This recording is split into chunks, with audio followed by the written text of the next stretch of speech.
ঈদযাত্রার শুরুর দিন ৩১ মে থেকে ঈদ শেষে কর্মস্থলে ফেরা ১৪ জুন পর্যন্ত ১৫ দিনে ৩৭৯টি সড়ক দুর্ঘটনায় ৩৯০ জন নিহত এবং ১১৮২ জন আহত হয়েছেন। সোমবার সকালে ডিআরইউতে এক সংবাদ সম্মেলনে এই তথ্য জানান যাত্রী কল্যাণ সমিতি।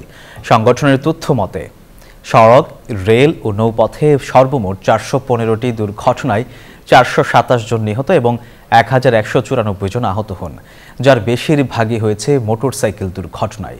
সংগঠনটি জানায়, গত ঈদুল আজহার তুলনায় সড়কে দুর্ঘটনায় ২২.৬৫% বেড়েছে। এই সময় অটোরিকশার অবাধ চলাচল, অদক্ষ চালকসহ দুর্ঘটনার ৯টি কারণ তুলে ধরেন তারা।